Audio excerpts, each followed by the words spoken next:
misalnya otoritas pesantren masih sangat patriarki, masih harus penentu kebijakan pesantren harus dari laki-laki dulu. Kemudian baru ke perempuannya itu masih apa namanya masih bernuansa maskulin banget.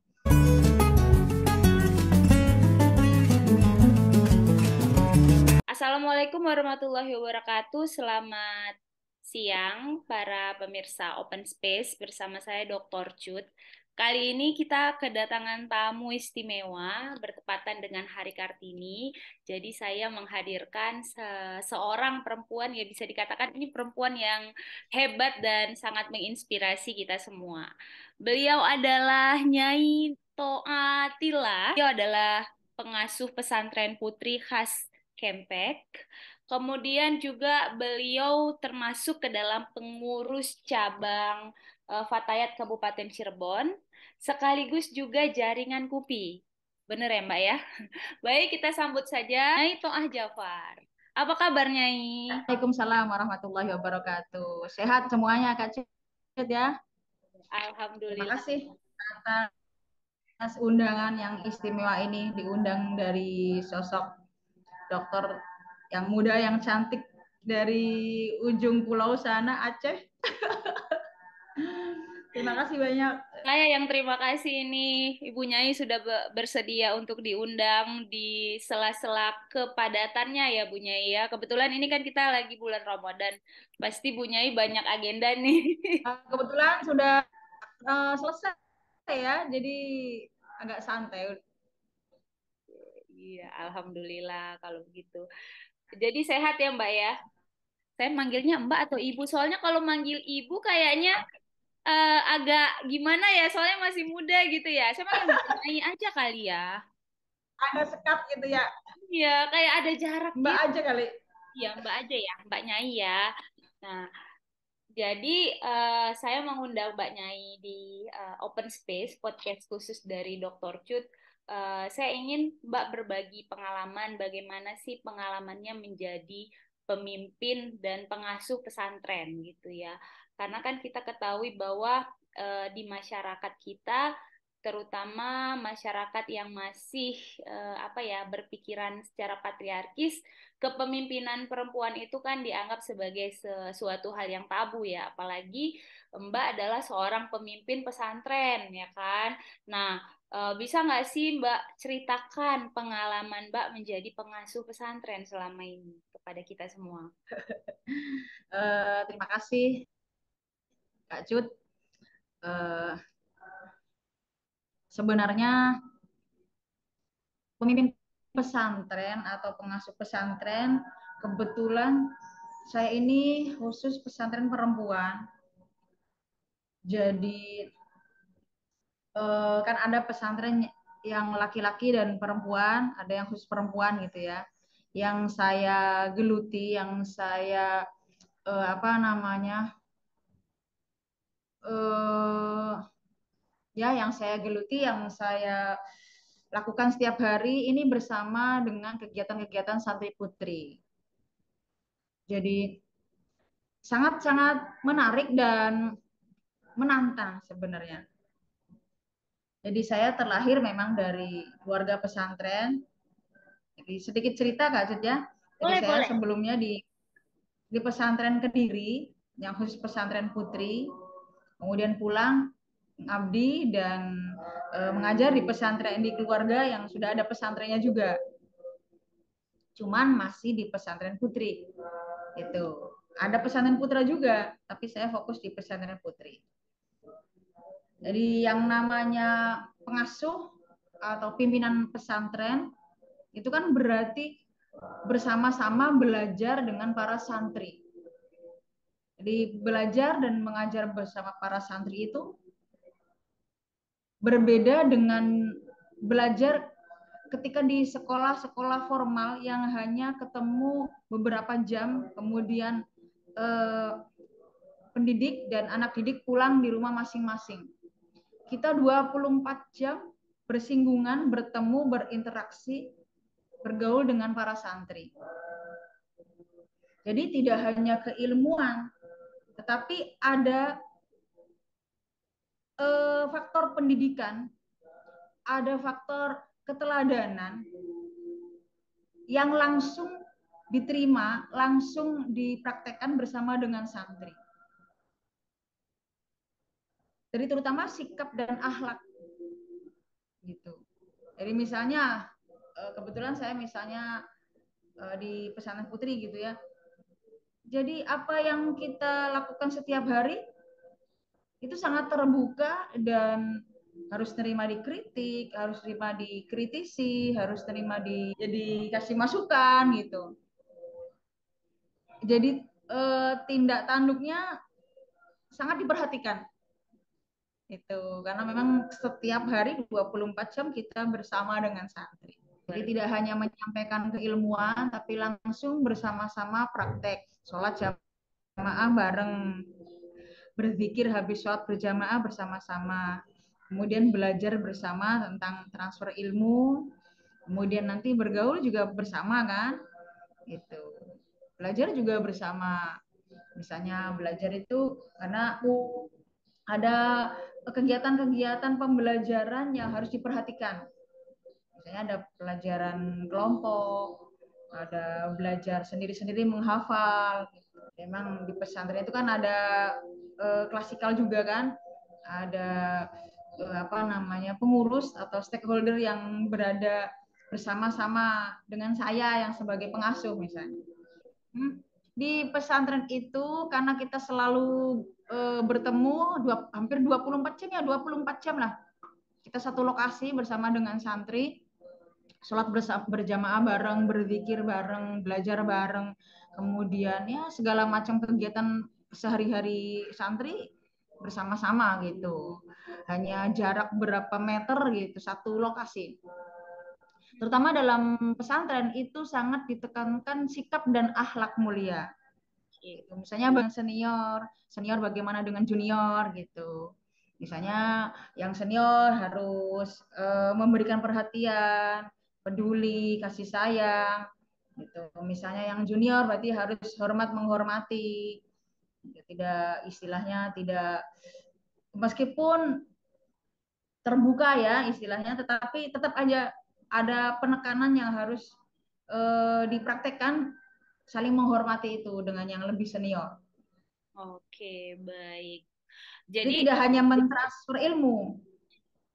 berarti kalau kita lihat memang budaya pesantren ini kan memang sudah lama sekali ya ada di Indonesia ya, Ibunya.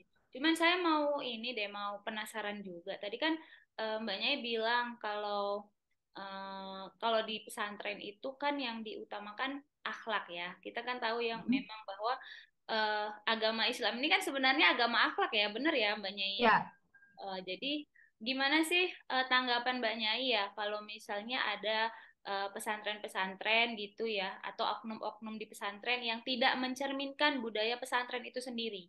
Misalnya kayak baru-baru ini kan kita lihat ada kejahatan-kejahatan terselubung di pesantren, misalnya kayak pelecehan seksual seperti itu. Nah, gimana sih tanggapan Mbak Nyai melihat fenomena yang seperti itu di pesantren?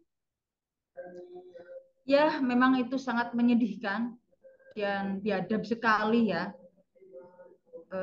Hanya satu dua kasus, tetapi ya memang karena sikap yang apa namanya akhlak yang tidak mencerminkan bahkan membuat kita malu ya.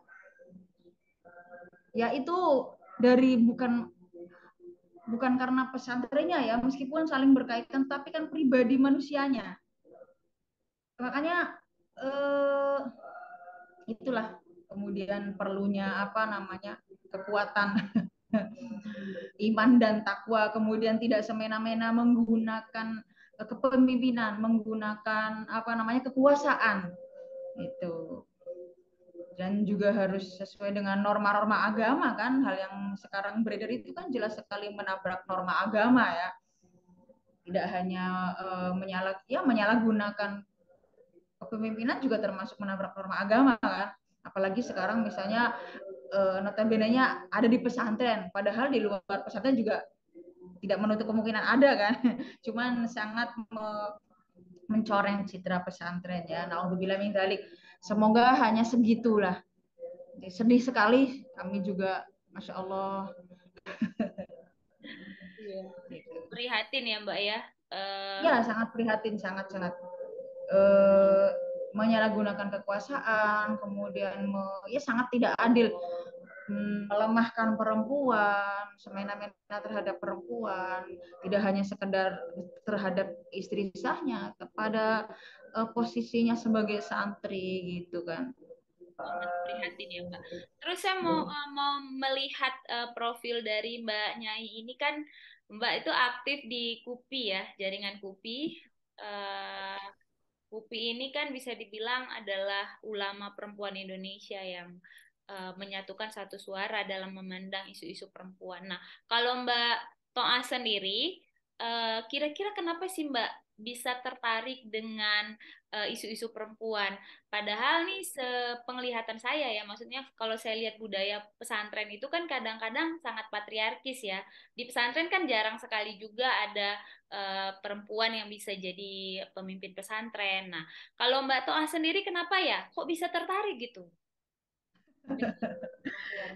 Jadi ya tentu Kak Cut juga apa namanya sedikit banyak tahu tentang budaya pesantrennya. Jadi intinya sih bukan masalah isu perempuannya, tetapi lebih tepatnya isu keadilan. Kebetulan saja saat ini memang perempuan yang masih menerima ketidakadilan. Gitu. Nah, kemudian kok ketemu di KUPI saya. Gitu. Jadi apa ketidakadilannya ya, faktor sistem patriarki atau tatanan sosial yang masih cenderung bernuansa maskulin gitu. Jadi ingin sekali dan banyak sekali hal-hal yang saya merasakan terjadi ketidakadilan apalagi terhadap perempuan.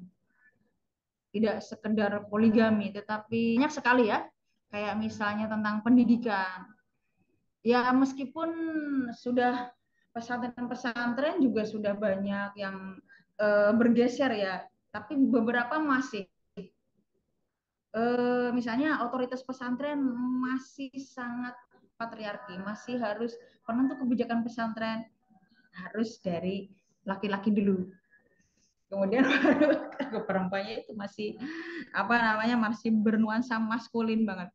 Sepertinya saya melihat sebenarnya sih ketika lambat sedikit demi sedikit perempuan diberi kesempatan berperan, kemudian mampu, itu juga bisa kok. Kemudian tahu apa namanya kualitasnya perempuan itu memang ada, ya lama-lama juga dianggap dan lama-lama juga bisa bersama-sama. Kalau zaman dulu kan memang eh, katakanlah kalau di pesantren itu kan pemimpin perempuan atau pendamping pengasuh pesantren, misalnya Pak Kiai, kemudian pendamping Pak Kiainya namanya Ibu Nyai gitu ya. Itu ya memang support system mendukung Kiai dalam berdakwah, mendukung Kiai dalam melakukan aktivitas publik gitu ya. Tetapi kan hanya sekedar itu.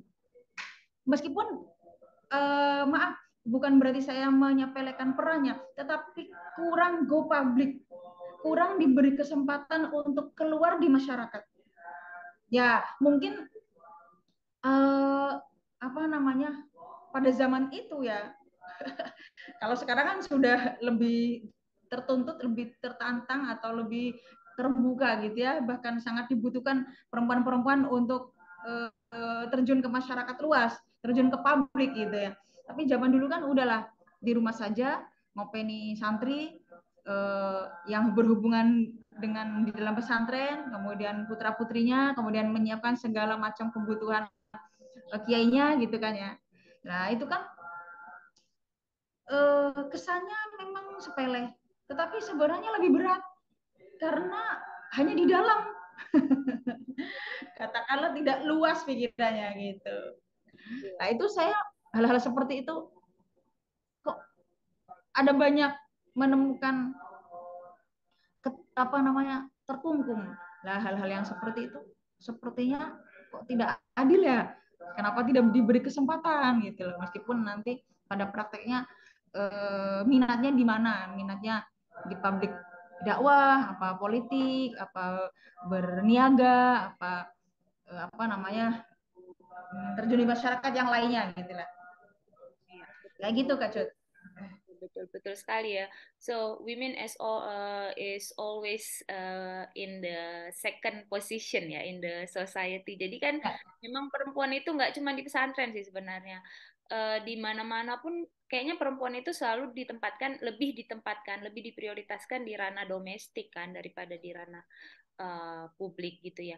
Nah, mungkin kalau di pesantren sendiri, apakah ada kaitannya ya Mbak Nyai ya dengan Islam gitu, dengan ajaran Islam sendiri. Nah, kalau Mbak Nyai sendiri nih, kira-kira menurut Mbak Nyai bagaimana sih sebenarnya Islam ini dalam memandang eh, apa namanya posisi perempuan itu di masyarakat ya? It means that mungkin bagaimana sih Islam ini dalam memandang keadilan gender gitu? Apakah benar?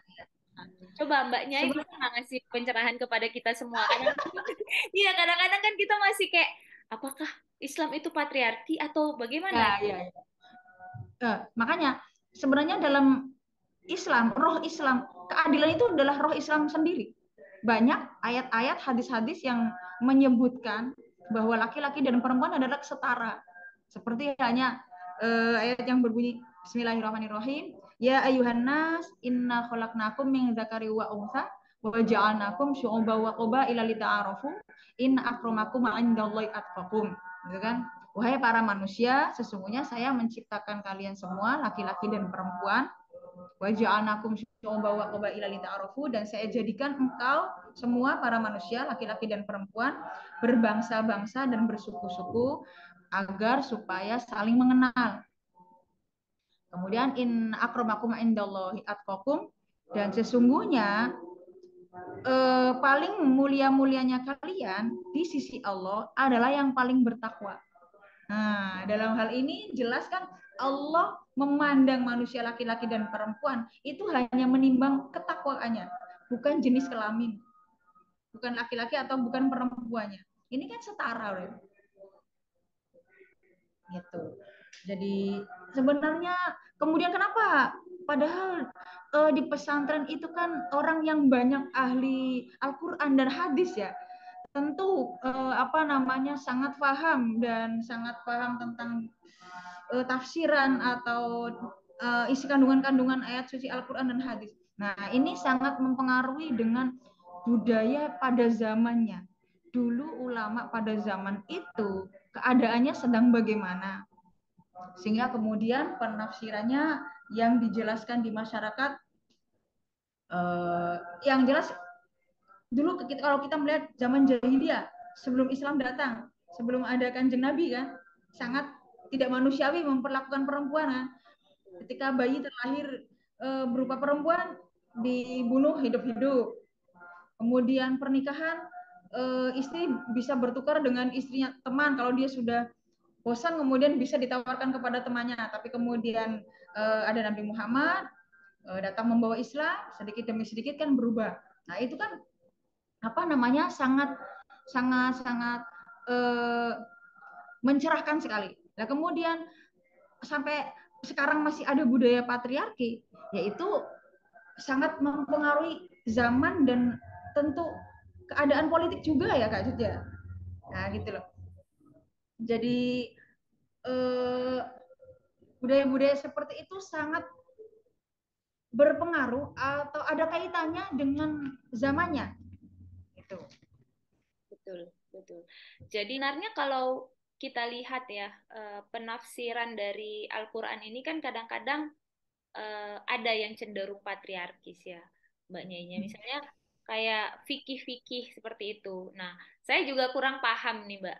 Tapi eh, kalau sepengetahuannya Mbak Nyai sendiri, apakah banyak fikih yang berperspektif keadilan gender gitu? Atau justru lebih banyak fikih-fikih atau tafsir-tafsir yang justru sifatnya itu lebih patriarkis. Bagaimana Mbak Nyai memandang hal ini? Jadi fikih itu kan turunan dari Al-Quran dan hadis. Sama semangatnya adalah keadilan. Itu seperti Al-Quran dan hadis kan semangatnya keadilan, kesetaraan gitu kan. Cuman ya tadi apa namanya, sering ada perang tradisi yang turut berpengaruh pada waktu dari zamannya ulama itu berfatwa. Gitu. Jadi misalnya perempuan bekerja zaman dulu tidak diperkenankan kan, karena masanya pada waktu itu masih banyak terjadi peperangan, sehingga kalau perempuan banyak keluar dari rumah akan mengancam jiwa dan keselamatan raganya juga. Nah gitu. Nah sementara kalau sekarang itu kan semangatnya berbeda, bahkan dituntut perempuan itu untuk bekerja, untuk beraktivitas keluar. Jadi memang hukum-hukum fikih zaman hukum-hukum fikih klasik ya, kenapa tidak aman pada perempuan? Ya karena posisinya waktu itu demikian. Oke, saya udah mulai mengerti ini. Berarti bisa dikatakan ya konteks dari masa ketika fikih itu dibuat itu juga sangat mempengaruhi isi, seperti itu. Ya, ya betul. Oke. Sangat-sangat mempengaruhi zaman dan waktunya ulama memberikan fatwa waktu itu.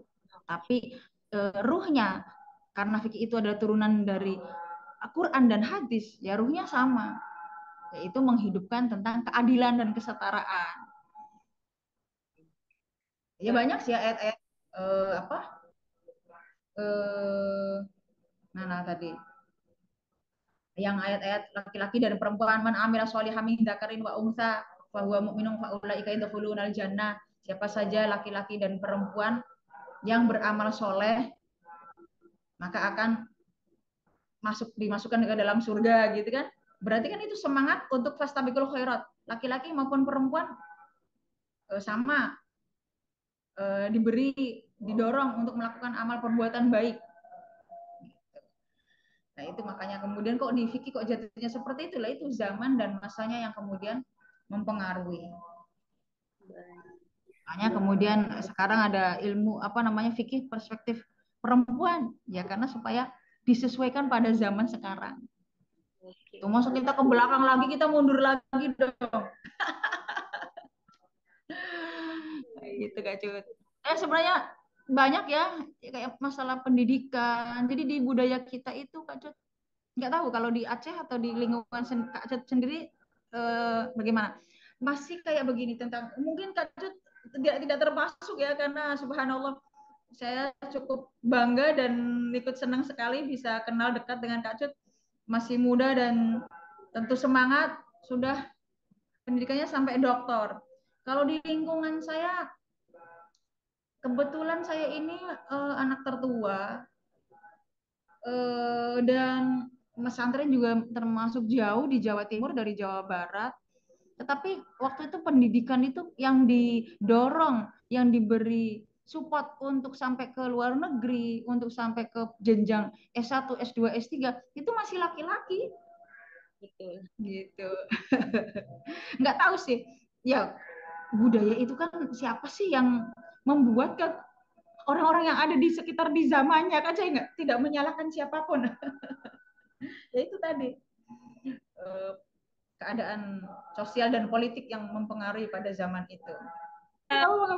Menurut Mbaknya itu nih, bagaimana meningkatkan kesadaran masyarakat ya? Seperti tadi yang Mbak Nyai bilang, kalau pendidikan tinggi masih diprioritaskan pada laki-laki. Nah, kalau Mbak Nyai selaku pengasuh pesantren juga bergerak di bidang gender, bagaimana meningkatkan kesadaran masyarakat akan pentingnya memandang Islam dari perspektif keadilan gender? Karena kan itu mempengaruhi pola pikir masyarakat juga ya kan, Mbak? Gimana tuh, Mbak? Ya. Jadi memang ini butuh perjuangan yang sangat, usaha yang sangat kuat sekali menjelaskan bahwa Islam hadir sebagai sebuah solusi, bukan malah membawa masalah atau apa namanya malah baru. Jadi semuanya adalah memberikan solusi. Misalnya berarti dengan santri perempuan, ya tugas saya harus memberikan ruang selebar-lebarnya, seluas-luasnya, mendorong, mensupport bahwa pendidikan harus terus S1, S2, S3 sampai selesai, sampai apa namanya, sampai sepuasnya. Meskipun kita karena memang nilai dan semangat Islam untuk belajar sampai perguruan tinggi itu sasarannya untuk laki-laki dan perempuan. Untuk berbuat baik sasarannya laki-laki dan perempuan kayak gitu. Tetapi memang harus terus, tidak hanya sekedar diucapkan, tetapi dilakoni, dipraktekkan gitu ya. Jadi memang, tapi sudah banyak perubahan sih. Dulu saya masih muda, istilahnya belum menikah, itu belum punya anak, memang masih sangat kental budaya seperti itu. Sekarang sudah tidak begitu. Santri-santri yang lulusan SMA atau setingkat SLTA gitu, itu terus lanjut ke jenjang pendidikan berikutnya. Itu luar biasa sekali. Memang mungkin zamannya juga sudah masanya ya, sudah waktunya. Tapi tentang tafsiran-tafsiran pemahaman fikih, yaitu harus terus juga diperjuangkan karena masih ada kekhawatiran masih mengikuti tafsir pada zaman dulu yang kurang ramah pada perempuan. Itulah Itu Kak makanya, Cet. ya betul sekali Mbak Nyai. Itulah kenapa kita bergabung di jaringan KUPI ya. Mungkin itu juga yang diperjuangkan oleh ulama perempuan yang ada di saat ini gitu kan. Bagaimana menafsirkan Al-Quran dan membuat fikih yang lebih ramah terhadap perempuan. Karena memang Islam ini kan sangat kuat ya di Indonesia ya. Ya. Jadi kita perlu mungkin mengubah pola pola pikir masyarakat dengan bantuan dari KUPI tadi, Jaringan Ulama Perempuan Indonesia. Sekarang kan besok berapa hari lagi Hari Kartini Kak Cut. Betul, makanya saya undang Mbak Nyai di sini. Perempuan Semangat Kartini hebat. harus terus kita tumbuhkan, harus kita terus dorong teman-teman perempuan dimanapun berada. Gitu Iya. ya. Ya, tidak terasa waktu juga yang memisahkan kita. Saya sih Gitu. inginnya ngobrol-ngobrol bareng Mbak Nyai ini sampai malam gitu ya. Selamat. Terima kasih banyak Mbaknya yang udah bersedia saya undang di sini, kemudian sudah bersedia sharing ilmu, sharing pengetahuan seputar Islam, pesantren. Sebenarnya pembahasan-pembahasan ini panjang kan Kak Cut? Apalagi kemudian menyasar ke KUPI. Apa saja yang dibahas di dalam KUPI itu kan banyak sekali. Kekerasan terhadap perempuan, kemudian kesetaraan, pendidikan, hak kepemimpinan dan politik. Wah, banyak sekali ya. Ya, next kita akan podcast lagi khusus untuk membahas KUPI secara detail ya Mbak ya. Soalnya sayang sekali kalau misalnya pembahasannya hanya tersegmentasi gitu kan. Nanti kita akan eh, buka untuk sesi itu. Nah, kita juga harus apa ya memberikan insight kepada teman-teman semua bahwa memang sebenarnya Islam itu sangat berkeadilan gender. Nah, Ya. itu yang Roh Islam itu ya keadilan itu. betul, betul sekali. Baik, Mbak Nyai, terima kasih ya Mbak sekali lagi. Sama-sama, Sampai sama-sama. ketemu lagi, sehat selalu, salam buat Amin, keluarga. amin, amin. Terima kasih Kak Cut.